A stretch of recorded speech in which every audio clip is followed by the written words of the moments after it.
ভিডিওতে আরসিবির বোলারদের নিয়ে বা আরসিবির পারফরমেন্স নিয়ে যা খুশি বলি না কেন, সবার আগে দীনেশ কার্তিকের জন্য একটা লম্বা হাততালি দরকার। দীনেশ কার্তিক অসাধারণ অসাধারণ। উঠে দাঁড়িয়ে টুপি খুলে একটা স্যালুট জানানো উচিত দীনেশ কার্তিককে। স্যালুট। 38 বছর বয়সী একজন কমেন্টেটর যিনি সারা বছর ক্রিকেটের মধ্যে থাকেন না, কমেন্ট্রি বক্স থেকে বেরিয়ে এসে তিনি যে ইনিংসটা খেললেন, যেভাবে খেলে চলেছেন দীনেশ কার্তিক, স্যালুট। একটা হাততালি, একটা লম্বা হাততালি হওয়া উচিত দীনেশ কার্তিকের জন্য। দারুণ দারুণ দারুণ দারুণ যেভাবে তিনি লড়ে গেলেন, একটা হেরে যাওয়া ম্যাচে যেভাবে লাস্ট পর্যন্ত লড়ে গেলেন দীনেশ কার্তিক। 35 বলে 83, 5টা 4, 7টা ছক্কা। দীনেশ কার্তিক সেরা, আপনি জাস্ট সেরা, অসাধারণ। কোনো প্রশংসার ভাষা নেই। আরসিবির বোলিং পারফরমেন্স নিয়ে যেমন আরসিবির বোলিং পারফরমেন্সকেও কোনোভাবেই প্রশংসা করা যায় না, ঠিক সেরকমই দীনেশ কার্তিককে যতটা প্রশংসা করব ততটাই কম হবে। কি খেললেন। একটা বিরাট কোহলি, একটা দীনেশ কার্তিক আর আধখানা Faf du Plessis, that's it. আরসিবির 25 জনের দলে এই জাস্ট 2.5টা প্লেয়ার রয়েছে এবং এদেরকে দিয়েই আরসিবি আইপিএল জেতার লক্ষ্যে নেমেছে। এবং আরসিবি লজ্জা ছাড়া আর কি বলবো, লজ্জা। এই যে একটা দীনেশ কার্তিক এই যে লড়াইটা করছেন, এই যে বিরাট কোহলি অরেঞ্জ ক্যাপ নিয়ে এই মুহূর্তে 1 নম্বরে রয়েছেন সর্বোচ্চ রানের সংগ্রাহকদের লিস্টে, এই যে বিরাট কোহলির চোখে আজকে জল দেখতে পেলাম আমরা, আরসিবির ম্যানেজমেন্ট বলুন, আরসিবির বোলিং পারফরমেন্স বলুন, সবকিছুর মাঝে এই জিনিসগুলো বড্ড বেমানান। আরসিবির অ্যাকচুয়ালি লজ্জা হওয়া দরকার। সহজ ভাষা, আরসিবির লজ্জা হওয়া দরকার যে তারা এই আইপিএলে খেলতে এসেছে। 7 ম্যাচের মধ্যে 1টা জয়, 6টা হার, 7 ম্যাচে 2 পয়েন্ট, টানা 5টা ম্যাচে হার। Royal Challengers Bengaluru. প্রত্যেক বছর জার্সি বদল, লোগো বদল, নাম বদল, আনবক্সিং ইভেন্ট এবং দিনের শেষে আইপিএল এর মঞ্চে সবচেয়ে বেশি রান খাওয়ার রেকর্ড। কয়েকদিন আগেই গর্বের ব্যাপার ছিল একটা আরসিবির দলে, সে যতই ট্রফি না থাকুক, যে হ্যাঁ আমরা সবচেয়ে বেশি রান করেছি আইপিএল এর মঞ্চে, 263। সেই রেকর্ড তো ভেঙে গেল এবং এই মুহূর্তে তারাই হলো সেই দল যারা ওই রেকর্ড ভাঙার দলের বিপক্ষে খেললো। আইপিএল এর মঞ্চে সবচেয়ে কম রানও করেছে আরসিবি, 49। সবচেয়ে বেশি রানও খেয়েছে আরসিবি, 200 কত হলো আজকে, 287 না, 287। লজ্জা। আরসিবি আইপিএল খেলতে আসে, এটাই হলো সবচেয়ে বেশি লজ্জার বিষয়। সেই ছোটবেলায় মনে আছে আমরা যখন পাড়ার ক্রিকেট খেলতাম, অনেকে ব্যাটিংটা করার পর বলতো যে না আর খেলবো না, ব্যাট নিয়ে চলে যেত, মনে আছে? আরসিবি চাইলে এরকমই কিছু করতে পারে, করা উচিত তাদের। যদি তাদের ঘরের মাঠে খেলা হয় বা যেখানেই খেলা হোক, ব্যাটিংটা করার পর যদি প্রথমে ব্যাটিং করার সুযোগ আসে, পাতি ব্যাটিং করে নিক, যত রানই তুলুক, 120, 30, 40, 190, 200, 250 যত রানই তুলুক, তারপরে এসে তারা বরং বলে দিক যে আমরা চলে যাচ্ছি, আর খেলবো না, আমাদের আর খেলতে ইচ্ছে করছে না। এখানে তো চাইলে বিপক্ষ দলের ব্যাট কেড়ে নেওয়া যাবে না, বাট তারা বলতে পারে যে আমরা আর খেলবো না, ভাল লাগছে না, আমাদের হয়ে গেছে, আমরা ব্যাটিং করতে শুধু এসেছি, আমাদের বোলিং করার দরকার নেই। কারণ আমরা বোলিং করার কোনো ইচ্ছাই নেই আমাদের, আমরা বোলিং করতে পারবো না, আমরা কি হবে বোলিং করে, এটাই আরসিবি বলতে পারে, সহজ। আর যদি প্রথমে তাদের বোলিং করার কোনো ব্যাপার চলে আসে, তাহলে আরসিবি বলুক যে খেলবো না। আরসিবির গোটা টিমটাই টাইমড আউট হয়ে যাক, মাঠে আসারই দরকার নেই কারো, প্রত্যেকে 2 মিনিট পর আসুক, অপোনেন্ট দলকে তারা বলে দিক যে আমরা দেরি করে আসলে তোমরা ওই টাইমড আউট করো, আমাদের প্রত্যেককে একবারে করে দাও, ব্যাস হয়ে যাবে, খেলা শেষ, আমরা ব্যাটিংই করবো না।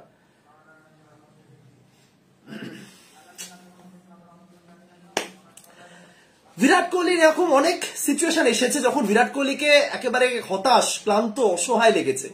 এর আগে আমরা বিরাট কোহলির চোখে জল দেখেছি, গতবারের আরসিবি ভার্সেস জিটি ম্যাচটা মনে আছে, কোহলি সেঞ্চুরি করেছিলেন কিন্তু সেই রানটা এনাফ ছিল না, জিটি ম্যাচটা জিতে গেছিল, শুভমান গিল সেঞ্চুরি করেছিলেন সম্ভবত।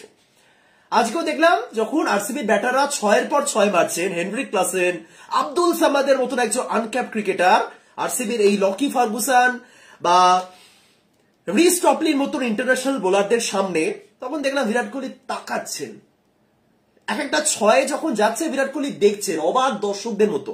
ছোটবেলা প্লেন গেলে আমরা তাকাতাম না যে দেখো প্লেন যাচ্ছে, ঠিক সেরকমই একটা সিচুয়েশন আরসিবির। বিরাট কোহলি প্রত্যেকটা ছয় যাচ্ছে আর তাকাচ্ছেন, ছয়। একটা সময় দেখে মনে হলো যে কি মানে কি, কোহলি নিজেও ভাবছেন যে এটা কি হচ্ছে এবং কি কেন, এটা কি দেখছি, আমরা আইপিএল খেলতে এসেছি, এটা কি হচ্ছে, বোলিং এটা বোলিং। অনেকে বলবেন যে কোথায়, হায়দ্রাবাদও তো এই পিচে বোলিং করে 262 অব্দি তুললো। আমি মানছি অবশ্যই 262 তুলেছে, অবশ্যই 262 তুলেছে। এবার আপনি হায়দ্রাবাদের বোলিং দেখুন আর আরসিবির বোলিং দেখুন, জাস্ট একটু কম্পারিজন ছোট্ট করে, যে কতটা আকাশ পাতাল তফাৎ রয়েছে দুটো দলের মধ্যে। ঠিক আছে, অ্যাকচুয়ালি নেই, কিন্তু তাও একটা জিনিস দেখুন, আরসিবির দলে যে বোলাররা রয়েছেন, রিস টপলি ইন্টারন্যাশনাল বোলার, বিশ্বকাপ খেলে এসেছেন। Lockie Ferguson international bowler, Lockie ফার্গুসনের হাতে 150-এর উপর গতি রয়েছে। আইপিএল এর ফাস্টেস্ট ডেলিভারি গুলোর মধ্যে একটা রয়েছে লকি ফার্গুসনের। রিস টপলি এবং লকি ফার্গুসন দুজন ইন্টারন্যাশনাল বোলার, যারা অ্যাকচুয়ালি ইন্টারন্যাশনাল লেভেলের, সেই লেভেলের বোলার।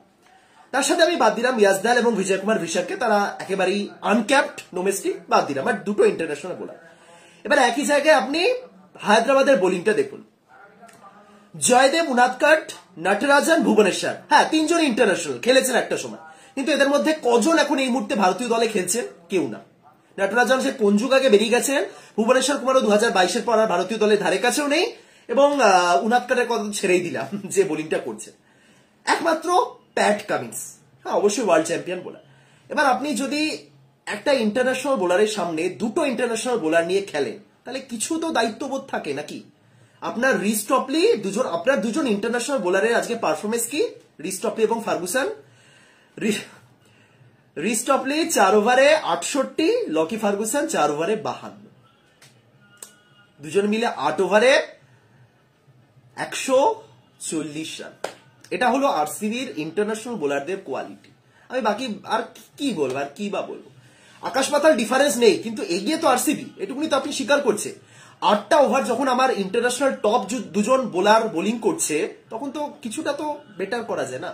সেই দুজনে মিলে 140 রান দিলেন 8 ওভার। সিরাজকে তো খামোখাই আমরা দোষী সাব্যস্ত করছি যে মোহাম্মদ সিরাজকে দিয়ে কিছু হবে না। ইয়াস দয়ালকে তো প্রত্যেকদিন ট্রোল করা হয়, ইভেন আজকেও হচ্ছে। দয়াল আজকে 4 ওভার 51 রান, টপলি এবং ফার্গুসনের চেয়ে তো কম রান দিয়েছে। কিছু বলার নেই, আরসিবির বোলিং নিয়ে যত কম শব্দ খরচ করবো না তত মানে ভালো আর কি। এই ম্যাচটা শেষ হয়েছে, আমি ভিডিও করতে এসেছি, ফ্যান একদম কম, আমি ঘামছি দেখে বুঝতে পারছেন। এবং এই মুহূর্তে দাঁড়িয়ে আমি যদি আরসিবির বোলিং নিয়ে আলোচনা করি, তাহলে একটু বেশি সম্মান দেওয়া হবে আরসিবির বোলিংকে, এইটুকুনি বলতে পারি। এবং সেই সম্মানটা এই মুহূর্তে তারা, কি বলবো, কিছুই বলার নেই সিরিয়াসলি। 287 নাকি 287, ছেলে খেলা বলে না, যে মাঝে মাঝে ছেলে খেলা করতে হয়। পাড়ার ক্রিকেট এরকম হয়, ছোট মাঠ থাকে, হ্যাঁ লেগ সাইডে ছোট বাউন্ডারি, অফ সাইডে ধরুন পুকুর রয়েছে, ইজিলি বল মেরে দেওয়া যায়, ঠিক সেরকম খেলা আজকে হচ্ছিল।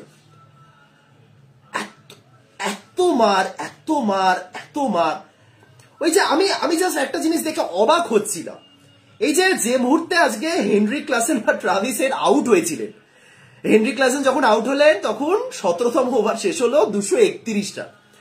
প্রত্যেকটা আউটের পরই কিন্তু সাপোর্টাররা একটু আনন্দ করছিলেন, আরসিবি সাপোর্টাররা। আমি জাস্ট এটুকুনি ভাবছি যে সাপোর্টাররা কতটা অসহায় হলে ওই রকম সিচুয়েশনও তারা অ্যাকচুয়ালি সেলিব্রেট করে, যে কিছু তো রয়েছে ভাই, কিছু তো দিয়েছে, 230 রান উঠে গেছে, কিন্তু সেলিব্রেট করার মতো কিছু দিয়েছে, এটাই আমাদের কাছে এনাফ। টাকা খরচা করে টিকিট কেটে এসেছি, কিছু তো সেলিব্রেট করবো, নয়তো কি মন মরা হয়ে বসে থাকবো নাকি স্টেডিয়ামে? তারা ওইগুলোও সেলিব্রেট করছে। ইভেন লকি ফার্গুসনই শুধু দুটো উইকেট তোলার পরও যেভাবে সেলিব্রেট করলেন, আমি জাস্ট দেখলাম, ঠিক আছে তুমি উইকেট পেয়েছো খুব ভালো, কিন্তু তুমি এই যে 4 ওভারে 52 রান দিয়েছো, দুটো উইকেট 4 ওভারে 52, তুমি 6-এর পর 6 কাটছ, তারপরে কি ওই সেলিব্রেশনটা মানায়? হ্যাঁ অ্যাগ্রেশন অবশ্যই দেখানো উচিত, আমি যে কোনো সময় অ্যাগ্রেশনের পক্ষে, কিন্তু আপনি জাস্ট ফার্গুসনের আজকে দুটো উইকেট তোলার পর সেলিব্রেশন গুলো দেখুন। এবং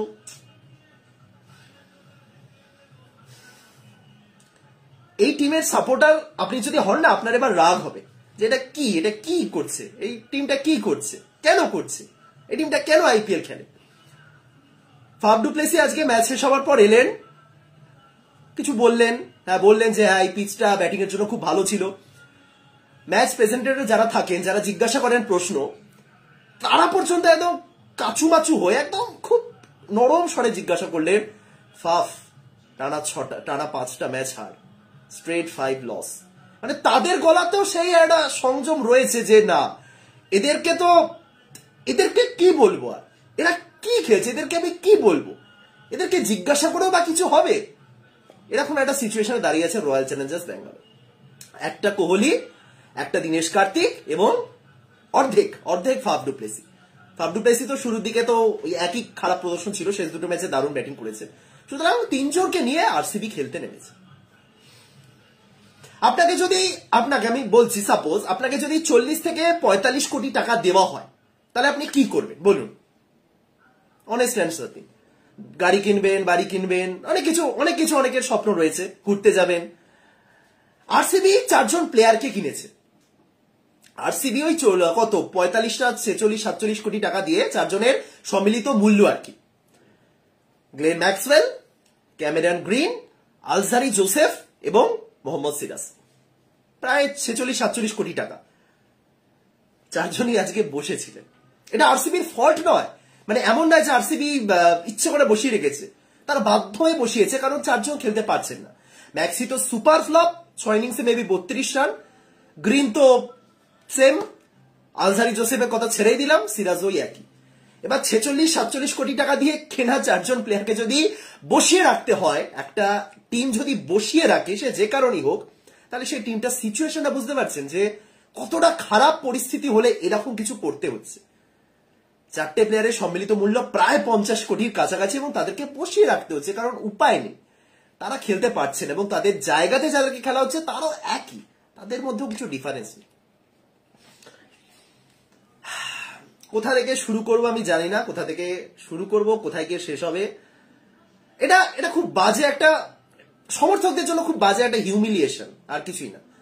সমর্থকদের উপর অত্যাচার করা, মেন্টাল টর্চার, অ্যাকচুয়ালি তাই। সমর্থকরা হয়তো লাইটলি নিচ্ছে, সমর্থকরা লাইটলি নিচ্ছে। আমার মনে আছে যেবার আরসিবি 49 রানে অল আউট হয়েছিল, 49 রানে মনে আছে অল আউট হয়েছিল, সেবার এখন সোশ্যাল মিডিয়াতে তখন এতটা এরকম মানে অ্যাক্টিভ ছিল না সোশ্যাল মিডিয়া, মানে ক্রিকেট বা খেলাধুলা নিয়ে ছিল, অবশ্যই ছিল। তখন এরকম পেজের বা এই ভিডিও বানানোর কালচারটা ছিল না, ভিডিওর কালচারটা ছিল না। তখন ওই মিম ট্রোল এইসব হতো। আমার মনে আছে খুব বাজে রকম ট্রোল করা হয়েছিল আরসিবি কে নিয়ে, যে 49 রানে অল আউট, বিশেষ করে কেকেআর এর এগেইনস্টে, যেহেতু মানে বাঙালিদের মধ্যে একটা বিশাল পরিমাণ ট্রোল হয়েছিল। এই যে জিনিসটা হচ্ছে না, ওই সব জিনিস ছাড়িয়ে গেছে। ওই 49 অল আউট জাস্ট আরসিবির একটা ম্যাচের খারাপ প্রদর্শন, যে হঠাৎ করে কিছু একটা হয়ে গেল। 49 কি হলো বুঝে উঠতে পারলো না। এবং প্রত্যেকটা দলের ক্ষেত্রে এরকম হাজার উদাহরণ রয়েছে, হঠাৎ করে কি একটা হয়ে গেল। কিন্তু এবারে যেটা চলছে, এটা হঠাৎ করে নয়। এবারের টুর্নামেন্টে আইপিএল 2024-এ আরসিবির ব্যাটিং প্রদর্শন বা আরসিবির স্কোর, ব্যাটিং করার সময় আরসিবির প্রত্যেক ম্যাচের স্কোর আমি যদি বলি, চেন্নাইয়ের বিপক্ষে আরসিবি করেছিল 173, খুব খারাপ। আপনি বলুন, এমনি নর্মালি বলুন, খুব খারাপ। 20 ওভারে 173 একদম মানে অ্যাবাভ অ্যাভারেজ স্কোর, এমনটা আমি বলছি না, কিন্তু খুব খারাপ না। তারা জিততে পারেনি, 6 উইকেটে তারা হেরেছে। পাঞ্জাব কিংসের সাথে তারা একমাত্র জিতেছে, খুব মানে বিশাল ব্যাপার একটা। পাঞ্জাব কিংস তারা ওই 174 টার্গেট দিয়েছিল, সরি পাঞ্জাব কিংসরা কার এগেইনস্টে জিতলো, 1 মিনিট, হ্যাঁ পাঞ্জাবের এগেইনস্টেই তো জিতলো, হ্যাঁ 4 উইকেটে, রাইট। পাঞ্জাব কিংসের এগেইনস্টে তারা খুব ভাগ্য করে জিতেছিল। পাঞ্জাব 176 টার্গেট দিয়েছিল, তাও সেই ওই বিরাট কোহলি একটা দারুণ ইনিংস খেলেছিলেন, কেউ তাকে দিলেন না সাহায্য শেষ পর্যন্ত। শেষে ওই কার্তিক আর মেবি আনুজ রাওয়াত ছিলেন, দুজন এসে ম্যাচ জিতালেন, ঠিক আছে, খুব ভালো, মানে বিশাল ব্যাপার একটা। তারপরে কলকাতা নাইট রাইডার্সের এগেইনস্টে আরসিবি ম্যাচ, আরসিবি তুললো 182। আবারও বলুন, খুব খারাপ টার্গেট 182 চেজেবল টার্গেট, তাই না? 182 মানে ডিফেন্ড করা যায়, কিন্তু না, 16.5 ওভারের মধ্যে কলকাতা খুব সহজে ম্যাচটা জিতে গেল। আচ্ছা, তারপরে লখনৌ সুপার জায়ান্টসের বিপক্ষে তারা প্রথমে বোলিং করলো। লখনৌ করলো 181, খুব ভালো বোলিং হয়েছে এক্ষেত্রে, মানে ধন্য এই ম্যাচে আরসিবি বোলিং একেবারে স্যালুট জানানো দরকার যে তারা 200 কম, আরসিবি 153 রানে অল আউট হয়ে গেল। 153তে তারা অল আউট, 182 টার্গেট ছিল, 153তে অল আউট। আচ্ছা, খুব ভালো। তারপরে রাজস্থান রয়্যালসের সঙ্গে আরসিবির খেলা, আরসিবি তুললো 183, আবারও খুব খারাপ টার্গেট 183, খুবই ভালো। 5 বল বাকি থাকতে আরসিবি ম্যাচটা হেরে গেল, রাজস্থান চেস করে নিল। মুম্বাই ইন্ডিয়ান্সের সঙ্গে তো কিছু বলার নেই, কিছুই বলার নেই। তারা 196 তুললো, আরো একবার খুব ভালো টার্গেট, 196 মানে খুব ভালো রান। হ্যাঁ, সেই রানটা মুম্বাই 15.3 ওভারের মধ্যে ডিফেন্ড করে নিল। সানরাইজার্স হায়দ্রাবাদ আজকে তাদের বোলিং প্রথমে দিল 287, তাও তারা 262 অব্দি তুললো। একটা দল 262 রান করার পর হারছে, আবার 25 রানে। কেউ বিশ্বাস করবে আপনাকে বললে যে একটা দল 262 তোলার পর 25 রানে হেরেছে? আপনি আরসিবির ব্যাটিংকে অনেকভাবেই দোষারোপ করতে পারেন, গ্রিন বা ম্যাক্সি যেভাবে ব্যাটিং করেছেন, সৌরভ চৌহান রেগুলার ফেল করছেন, হ্যাঁ দোষারোপ করা যায়। কিন্তু তার মাঝে আরসিবির বোলিংকে কি একটু ডিফেন্ড করা যাবে? কোনোভাবে ডিফেন্ড করা যাবে? কোন সিচুয়েশনে ডিফেন্ড করা যাবে? ওই একটা ম্যাচ বাদ দিয়ে, যে ম্যাচে তারা 180 না কতর মধ্যে আটকে দিয়েছে বিপক্ষ দলকে। বোলিং জাস্ট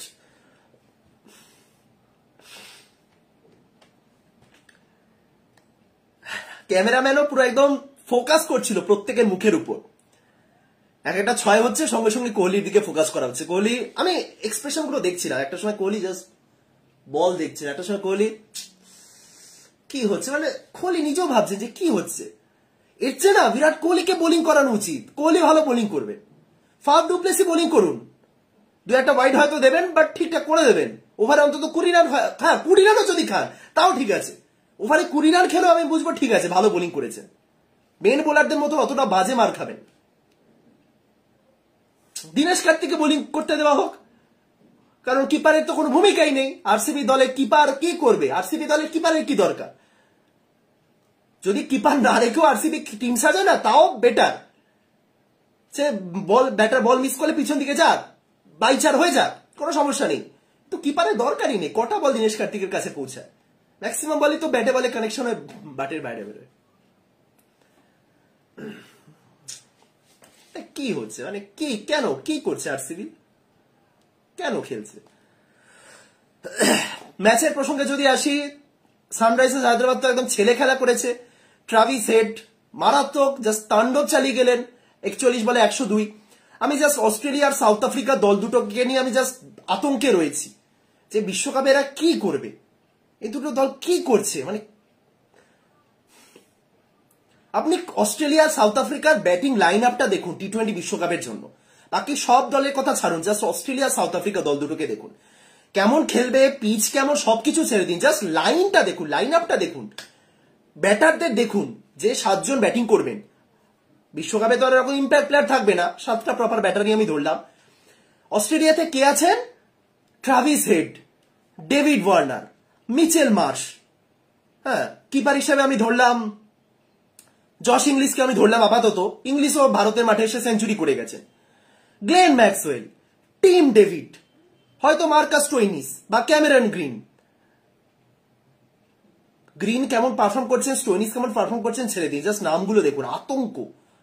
সাউথ আফ্রিকার ওপেনার কুইন্টন ডিকক, তার সাথে সম্ভবত হেনড্রিক্স, মার্করাম আসবেন, ক্লাসেন আসবেন, ট্রিস্টান স্টাবস আসবেন, দিকে ব্রেভিসের মতন প্লেয়াররা রয়েছেন, ডেভিড মিলার। আমি তো আতঙ্কে রয়েছি যে এরা টি-20 বিশ্বকাপ খেলতে যাচ্ছে, ভাই কি হবে? সাউথ আফ্রিকা এবং অস্ট্রেলিয়া, ভাগ্যিস ভারতীয় দলের গ্রুপে নেই। এবার সেখানে তো কি বলবো, সেমিফাইনাল ফাইনাল তো আবার আসছে, জানি না। আমি অ্যাকচুয়ালি এবারে আর আশাবাদী নই। টি-20 বিশ্বকাপে যা হবে হবে, আমি জাস্ট ছেড়ে দিয়েছি, যা হবে হবে। অবশ্যই সাপোর্ট থাকবে, আশা থাকবে, কিন্তু ট্রাভিস হেড 41 বলে 102, হেনরি ক্লাসেন 31 বলে 67, মার্করাম 17 বলে 35 এবং আব্দুল সামাদ 10 বলে 37। আমি গোটা প্রত্যেকে ব্যাটিং দেখেই ভালো লেগেছে, বাট আব্দুল সামাদকে দেখে আমি অ্যাকচুয়ালি খুশি হয়েছি। আগের দিনও বলেছি যে আব্দুল সামাদ আমার খুবই পছন্দের একজন ক্রিকেটার, এবং এই সানরাইজার্স দলে আব্দুল সামাদের যে একটা ক্ষমতা রয়েছে, যে ক্যাপাবিলিটি রয়েছে, সেটা কিন্তু এখনো দেখা যায়নি, এবারে অন্তত দেখা যায়নি।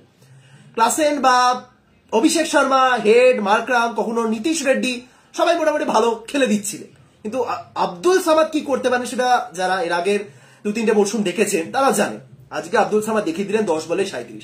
আমি 3-4 দিন আগেই একটা পোস্ট করেছিলাম ফেসবুকে যে সরফরাজ খান এখনো পর্যন্ত আইপিএল এর কোন নির্দিষ্ট একটা ইনিংসে সবচেয়ে বেশি স্ট্রাইক রেট নিয়ে ব্যাটিং করা ভারতীয় ব্যাটারদের মধ্যে সবচেয়ে আগে রয়েছে। 10 বলে 35 রানে একটা ইনিংস খেলেছিলেন সরফরাজ খান যখন আরসিবিতে ছিলেন। মানে মিনিমাম 10টা বল খেলেছে এমন পারফরমেন্স যদি আমি দেখি তাহলে সবচেয়ে বেশি স্ট্রাইক রেট কোনো একটা নির্দিষ্ট ইনিংসে। 17 বছর ধরে সেই রেকর্ডটা ছিল, অক্ষত ছিল সরফরাজ খানের নামে, সেটাও আজকে ভেঙে গেল। আব্দুল সামাদ 10 বলে 37, 370 স্ট্রাইক রেট নিয়ে তিনি ব্যাটিং করলেন, 4টে 4, 3টে ছক্কা। মারাত্মক মারাত্মক। আরসিবির বোলিং দেখুন, আমি আরসিবির ম্যানেজমেন্টকে নিয়ে আমি কিছু বলতেও চাই না। অনেক অনেক ভুল ভ্রান্তি দেখেছি, সেই শুরু থেকে শুরু করে দেখেছি। প্রত্যেক দিনে কিছু না কিছু বলার থাকছে। আজকেও যেমন আমি যদি আরসিবির বোলিং নিয়ে বলি, হ্যাঁ ঠিক আছে, খুব ভালো, 2জন বিদেশি পেসার তারা খেলিয়েছে, ধন্য করে দিয়েছে 2টো বিদেশি পেসার। ও মাই গড, লকি ফার্গুসন তাদের দলে আছে, এই প্রথম ম্যাচ খেললো তারা, ভাগ্যিস। লকি ফার্গুসন, রিস টপলি, ওইদিকে আলজারি জোসেফ, কি টিম, বাপরে, বিদেশি 3জন পেসার। ঠিক আছে, খুব ভালো, 4টে পেসার নিয়ে তারা খেলেছে। কিন্তু স্পিনার উইল জ্যাক্স, মাহিপাল লোমরর, হাততালি, একদম হাততালি। অস্কার উইনিং ডিসিশন এগুলো, অস্কার ডিজার্ভ করে তাদের এই টিম কম্বিনেশনটা। আরসিবি গোটা টুর্নামেন্ট ধরে কতজন স্পিনারকে ট্রাই করেছে, মানে বলছি অপশন নামগুলো বলছি। মায়াঙ্ক ডাগার প্রথম একটা ম্যাচ খেললেন, ঠিক আছে, তারপরে বাদ। করণ শর্মা একটা ম্যাচ খেলে বাদ। Glenn Maxwell top wicket taker ছিলেন, তারপরে তাকে বোলিংই দেওয়া হলো না। উইল জ্যাক্স, মাহিপাল লোমরর, মাঝে কে এলেন, হিমাংশু শর্মা একটা ম্যাচ খেলেছিলেন। আরসিবি একটা ম্যাচেও কিন্তু কোন একটা সেট স্পিনার ট্রাই করছে না। হ্যাঁ, ঘুরিয়ে ফিরে অবশ্যই টিমকে খেলানো উচিত, কোনো দলই এরকম সেট স্পিনার নিয়ে নামে না, সিচুয়েশন অনুযায়ী চেঞ্জ করতে হয়। কিন্তু তা বলে আগের দিন 2জন অফ স্পিনার খেললো, ম্যাক্সি এবং উইল জ্যাক্স, দুজনেই পার্ট টাইমার। ম্যাক্সি অবশ্যই অলরাউন্ডার, আমি ধরছি ম্যাক্সি অলরাউন্ডার এবং উইল জ্যাক্স অলরাউন্ডারই বটে, বাট বর্তমানে তিনি টি-20 ক্রিকেটে পার্ট টাইমার হয়ে উঠেছে, টেস্টে তাকে কন্টিনিউয়াসলি বোলিং দিয়ে দেওয়া হয়। সেই উইল জ্যাক্স তিনি একজন পার্ট টাইমার রইলেন, আর লোমরর আরো মানে খুব কম কালে ভাদ্রে বোলিং করেন সেই মাহিপাল লোমরর। মাহিপাল লোমরর তার গোটা আইপিএল ক্যারিয়ারে 34টা ম্যাচ খেলেছেন, ঠিক আছে, 34টা ম্যাচ খেলেছেন। 34 ম্যাচে তিনি মোট বোলিং করেছেন 15 ওভার। এরকম পার্ট টাইমার হলেন মাহিপাল লোমরর, এবং সেই আরসিবি তাদের ঘরের মাঠে চিন্নাস্বামীতে ছোট মাঠে সেই লোমররকে রাখলো একজন বোলিং অপশন হিসেবে, কারণ তিনি না থাকলে আর কে বোলিং করবেন? উইল জ্যাক্সকে দিয়ে 4টে ওভার করাতে হবে, ও মা, খুব ডেঞ্জারাস ব্যাপার সেটা। কি বলবো, লোকে ভাবে যে আমি হয়তো একটু বেশি জ্ঞান দিচ্ছি। আমি জ্ঞান দিচ্ছি না, আমি জাস্ট বলছি যে এইটা হলো আরসিবি টিম। রান চেস করতে নেবে বিরাট কোহলি 20 বলে 42। এই যে দুদিন আগে যারা বলছিলেন, যারা বিরাট কোহলি স্লো ইনিংস নিয়ে মিম বানাচ্ছিলেন যে কোহলি স্লো, দেখুন 20 বলে 42। কোহলি এবং ফাফ কোন জায়গাতে নিয়ে গেছিলেন আরসিবি কে? পাওয়ার প্লেতে কত রান উঠেছিল, বিনা উইকেটে কত রানের পার্টনারশিপ বিল্ড করেছিলেন তারা। 6.2 ওভারে কোহলি যখন আউট হলেন দলের স্কোর 80তে 1, তার আগের বলেই ছিল 80তে 0। এবার পাওয়ার প্লের মধ্যেই যদি কেউ প্রায় 80-র কাছাকাছি পৌঁছে যায়, কোহলি এবং ফাফ, সেই কোহলি যিনি নাকি স্লো ব্যাটিং করেন, বুঝতে পারছেন তাহলে যে কোহলি স্লো ব্যাটিং করেন না কি করেন। কোহলি আউট হলেন 80তে 1, সেখান থেকে হঠাৎ করে দলের স্কোর 122-এ 5। এই হলো আরসিবি, এটা আরসিবি। তাহলে আপনি কিভাবে ভাবছেন যে কোহলি খুব রিস্কি শট খেলে আউট হবেন? আজকে তো সিচুয়েশন ছিল, আজকে তো সেরকম কিছু ছিলই না, আজকে তো কোহলিকে মারতেই হতো, আজকে তো একেবারে ডু অর ডাই সিচুয়েশন ছিল। তাহলে আরসিবি এক কাজ করুক, প্রথম থেকেই তাহলে প্রত্যেক ম্যাচে শুরুতে বোলিং করে নিক, একটা 200-250 টার্গেট নিক এবং কোহলি শুরু থেকে মানুন, তাহলে যদি আপনাদের মনে শান্তি হয় যে না কোহলিও মারতে পারে। এই হলো আরসিবির মিডল অর্ডারের অবস্থা। 80তে 1, কোহলি আউট হলে 122-এ 5, শেষ। মিডল অর্ডার বলে কিচ্ছু নেই।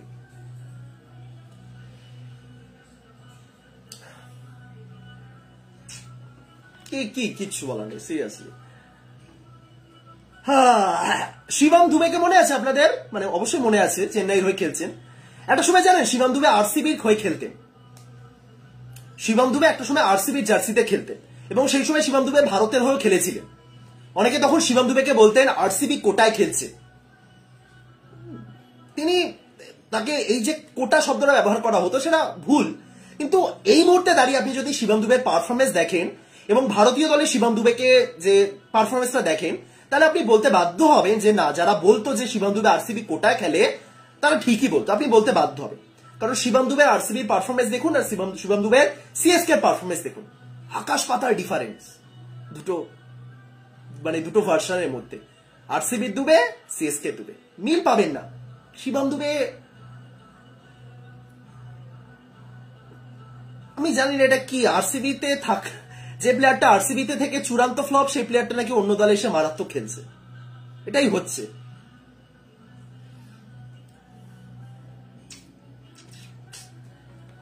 খুব খুব মানে অভিশাপ লেগেছে আরসিবি দলের উপর, কিছু একটা অভিশাপ লেগেছে যে এই আরসিবির কি, আমার কাছে কোনো উত্তর নেই।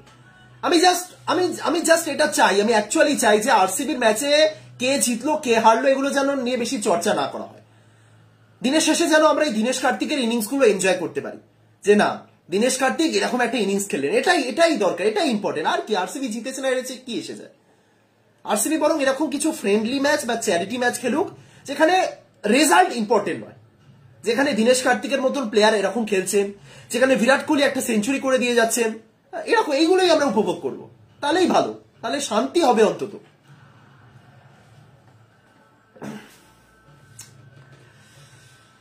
কিছু বলার নেই, সিরিয়াসলি কিছু বলার নেই।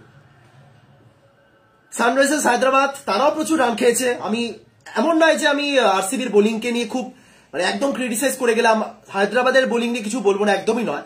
দীনেশ কার্তিকের মতন একজন রিটায়ার্ড প্লেয়ারের, রিটায়ার্ড কমেন্টেটারের এগেনস্টে যেভাবে জয়দেব উনাদকাট বোলিং করলেন, আমি অ্যাকচুয়ালি ডিসঅ্যাপয়েন্টেড। এবং হায়দ্রাবাদ ঠিক কি কারণে উনাদকাটকে খেলাচ্ছে আমি এখনো বুঝে উঠতে পারিনি। বাকিরা তাও ঠিক আছে, মার্কান্ডে একটু শেষ দিকে রান খেলেন, কিন্তু যেভাবে উইকেট দুটো তুললেন, কোহলির উইকেটটা তো একদম ইম্পর্টেন্ট। ইভেন নাটরাজনও পর্যন্ত ভালো বোলিং করেছে, 4 ওভারে 47, একটু এক্সপেন্সিভ বাট ঠিক আছে। ভুবনেশ্বর আজকে একটু বেশি রান দিয়ে দিয়েছেন এবং সামনে কার্তিক ছিলেন, ওটা আমি বাদ রাখলাম। আর কামিন্সকে নিয়ে কি যত বলবো কম হবে, 4 ওভারে 43-এ 3, রোজ ম্যাচ ঘুরিয়ে দিচ্ছেন। এখনো পর্যন্ত আইপিএল 2024-এ এখনো পর্যন্ত বেস্ট প্লেয়ার, মানে সর্বোচ্চ রান সংগ্রহ, সর্বোচ্চ উইকেট সংগ্রহ এগুলো তো হয়, বাট বেস্ট প্লেয়ার আমার মতে প্যাট কামিন্স। যদি এই মুহূর্তে দাঁড়িয়ে কাউকে ম্যান অফ দ্য টুর্নামেন্টের প্রাইজ দেওয়া হয় না, আমি দীনেশ কার্তিক প্যাট কামিন্সের হাতে তুলে দেবো। যেমন ক্যাপ্টেন্সি তেমন বলি, তার ওই 4টে ওভারই যেন ম্যাচের টার্নিং পয়েন্ট হয়ে যায় রোজ। আজকে 43-এ 3টে, এবং যেভাবে বোলিং করলেন প্রত্যেক ওভারে সেরকম চাপ সৃষ্টি করছে, দারুণ। মানে প্যাট কামিন্সকে নিয়ে যত বলবো কম হবে। তারাও রান খেয়েছে, কিন্তু যেমন মার্কান্ডে উইকেট তুলেছেন, কামিন্স 3টে, নটরাজন শেষ দিকে একটু চেপে বোলিং করেছেন, বা আর কি, আর তো সেরকম কেউ ছিল না। যাই হোক, এরা তো ভালো বোলিং করেছেন, আর কি খুব খারাপ। কিন্তু সেই জায়গাতে আপনি আরসিবি টোটাল বোলিং ফিগার দেখুন, Topley 17 economy rate, Lockie Ferguson 13 economy rate, Vijay Kumar বিশাল 16 ইকোনমি রেট, লোমরার একবার করলেন 18 রান। হচ্ছে না, অ্যাকচুয়ালি হচ্ছে না। ফুটবলে যেমন হয় না রেলিগেশন আর প্রমোশন সিস্টেম, যে দলটা একদম তলায় থাকবে তাকে পরের মরশুমে রেলিগেট করে সেকেন্ড ডিভিশনে পাঠিয়ে দেওয়া হবে, এরকম এটা খুব দরকারি আরসিবির জন্য।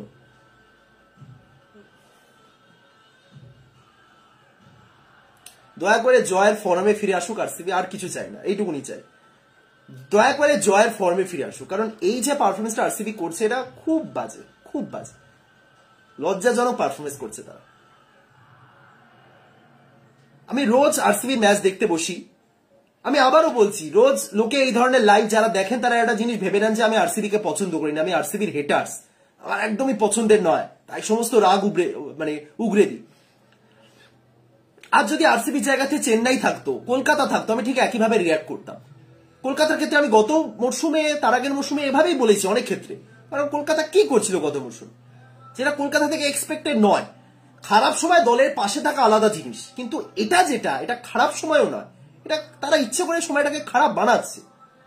প্রত্যেকে, কেউ আলাদা করে কাউকে কারোর নির্দিষ্ট নাম আমি নিতে চাই না, প্রত্যেকে ম্যানেজমেন্ট থেকে শুরু করে টিমের ওনার, যারা অকশন টেবিলে বসেছিলেন, যারা বোলিং করতে আসছেন, প্রত্যেকে দায়ী।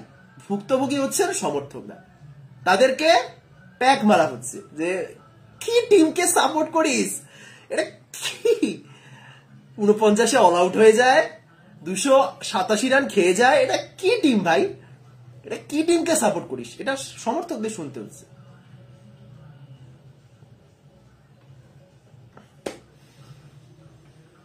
যাই হোক, ভিডিওটা এখানে শেষ করছি। আশা করি সবাই ভালো আছেন। আরসিবি সাপোর্টাররা আশা করি একটু ভালো নেই, কিন্তু ভালো হন, ভালো থাকুন। কারণ একটা আপনি দিনের শেষে সারাদিনের এত কাজ, এত ব্যস্ততার মাঝে যদি একটা টিম আপনার পুরো দিনটাকে খারাপ করে দেয় না, তখন অ্যাকচুয়ালি সমস্যার ব্যাপার। জাস্ট একটা টিম আপনার পুরো মুডটাকেই খারাপ করে দিচ্ছে। একটা টিমের পারফরমেন্স থেকে আপনি জাস্ট হতাশ, কি কারণে দেখছেন? সময় নষ্ট করে, ডেটা প্যাক খরচা করে কেন দেখছেন? কি কারণেই বা দেখছেন? ই সালা কাপ নাম দে, ই সালা কিচ্ছু হবে না। ইসালা কি যায় না বেঙ্গালুরুতে কিভাবে বলে, কি ভাষাতে, বাট ইসালা কবি নেই কাপ নাম দে, এরকম টাইপের কিছু। যাই হোক, ভিডিওটা শেষ করছি। ভালো থাকুন, সুস্থ থাকুন, দেখা হচ্ছে পরের ভিডিওতে। তখন সবাইকে টাটা।